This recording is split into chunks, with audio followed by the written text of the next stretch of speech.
台湾嘅路幕跨越岁月同时空，见证乡民生活历史，反映几100年来文化嘅改变同样貌。流通高铁嘅路幕，实际讲完整记录市民开放大拿嘅创伤同艰辛，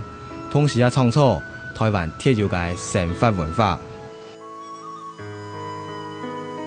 这些建筑物都是以前的文化艺术的结合，而且它为什么有很多的功能？它是因为它在这里生根，然后跟这个大环境、跟这个社会，比如说他们有钱才会建房子，或者怎么样的因素影响。所以我们要溯源追古，就是要把震动最远的情况，要把它从老房子可以找到一些遗迹。所以你可以从一个老房子，到底是这个是农家的，或者说做生意的人的老房子，或者做官的房子，我们都可以看到蛛丝马迹。它是在没有电的时代啊，先民用手工啊，然后就地取材啊，来盖成的人居住的空间啊，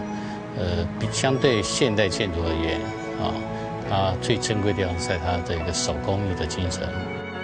台湾铁皮嘅移民文化同海岛环境，释放了自由思考嘅创作空间，本路幕融合当年文化精髓，展现每项艺术嘅价值，汉卡土地当中凸显当多功能性。常卫性最终的个强，吼，所以你看你佛风看吼，青岛嘅门窗嘛吼，窗门啊吼，全部石骨条做的，莫是种条大鱼落的，吼，甲产业是莫法做落来啊。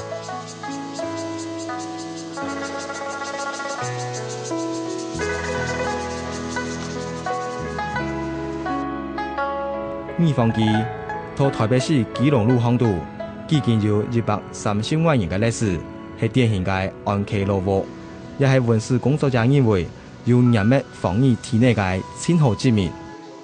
有30几个枪口可以防御，因为有盗匪、土匪为患。因为它这里在过去呢，可能是番害，就是有番人，就是比较乡下的那种土著会来侵袭他们，他们为了保护自己。而且他们又顾不起啊，什么兵勇什么的啊，不像那种大户人家邻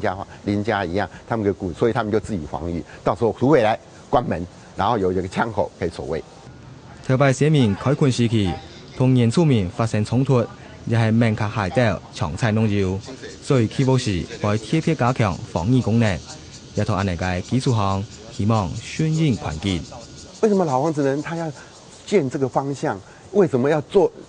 建在这个地方？其实他过去都是有看风水的。那为什么冬暖夏凉啊？他们为什么坐北朝南？其实他是看一个这种天然风水啊，这种大自然的因应而想的。那为什么他用石头的房子？是因为就地取材去知道。那为什么他会有？台湾各地嘅路幕，除了认真地理气候嘅模向款，各自有本身特色嘅建筑风景外，也反映出福路客家嘅文化差异。泉州人的房子呢，它可能比较重一点装饰。那客家的房子，我们现在有看到从客籍的地方来的，他们比较简朴，比较素雅。那比较大部分都是一般的百姓人家啊，或者是读书人家，所以它不会很花俏。闽南人他们都经商，啊，像我们台湾的义府、二路、三艋甲啊，这些商业的港口，大都是闽南人的势力范围。闽南人传统上是经商，啊，经济条件比较好一点，客家人以这个农工为主，啊，经济条件相对而言比较弱势一点，所以呢，经济条件就局限了客家的建筑装饰性比较少一点。福路同客家建筑嘅模向款，也是在对台北嘅环境条件寻到一条答案。客家他们都在山区。那山区来讲的话，很可能就是腹地有限，建筑的坪数有限，所以呢，客家的民居在山里面，他们都是这种三合院或者双堂屋啊，或者呢护笼横屋的空间发展比较少一点。闽南式的建筑，他们在平原，那建筑的空间比较可以发挥空间。延伸的空间就比较大，它可以前后左右延伸发展，经常形成一个大的建筑的组群。族群、环境两条因素，本台湾嘅老屋有多样嘅特色，不过其实也多少延续了原乡嘅建筑风格。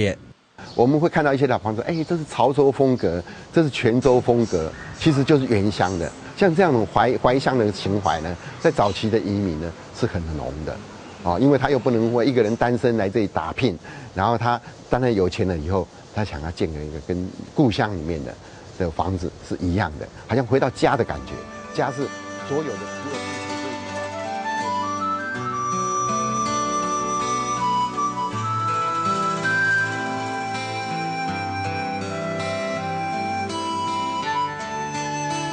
无论客家式也是河洛式建筑，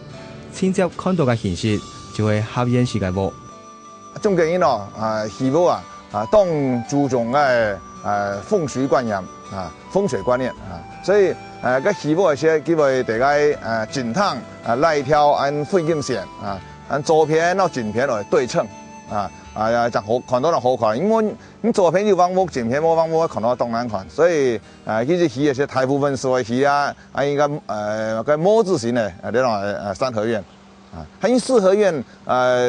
宋湯屋就沒可能，基本上左邊到正邊都對稱，人口好少其實起那種三合院是做得嘞他人口好多他冇是講6000人大戶人家其實會起宋湯屋。求實建議哦，每一建物其實留個好片出來，留個片出來，留個庭院天井出來，每一建物所以留一個天井出來，所以才會形成你講的合院建築，你冇聽嘛個是在咧痛苦，有貢獻未落來，等等加速人口增加，無助經濟能力同社會地位嘅無相關，老屋嘅建築形式。無有中向，也係橫向嘅發展，也就係所謂多進多橫屋嘅面貌。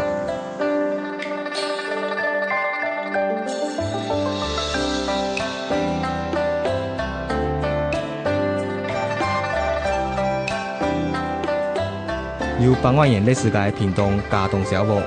係小建嘅5進太貨房，用送回四形嘅方式，形成完整封閉嘅圍用屋，同時前後分明。有直接嘅空間開展，實際講係綠地地區客家建築嘅代表。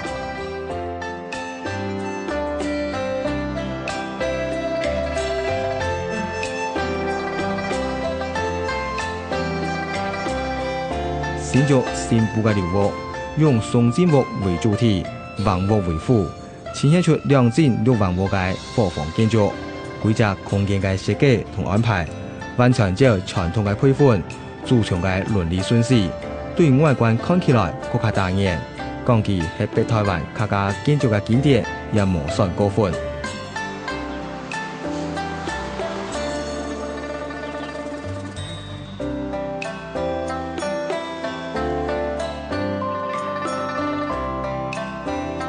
台北板橋林家花園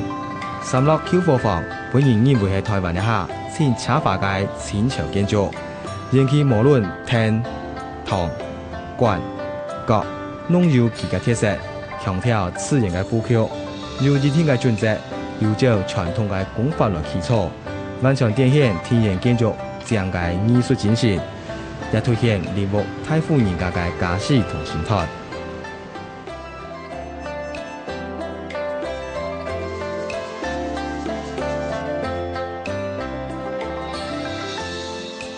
按論證來講，老屋嘅藝術精華，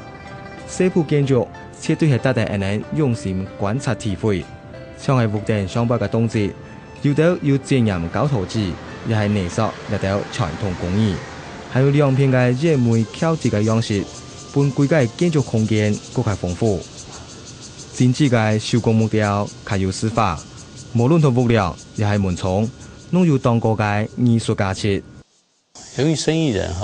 他表現他的那個財富的實力經常會做一種比較奢華的表現，來表現他的財力建立他的商譽另外一點就是表現品味就是借由這些工藝品的表现啊，代表自己的审美的趣味。落物嘅表面，常常也會看到立體嘅雕花，師傅優秀嘅手藝，還可把落物嘅文化層次提高一度。这些雕花的装饰題材哈，基本上客家建築跟閩南建築來講，都是可以歸納為一種祈求吉慶啊，就看了哈，看到這些裝飾的雕刻題材，會是一種自我祝福，好比說是福星高照啊，好比說是祈求吉慶啊，好比說是喜上眉梢。立體嘅雕花，除了有象徵意義，也有教化嘅目的，凸顯台灣人生活就係文化嘅理念。大部分人講在土嘅內容，全部係講三國演義，係講24孝，也種嘅題材下到，講寫嘅詩全部係鼓勵你子孫會達標會種好啦，會去辦嘢全部係種嘅方向嘅傾向。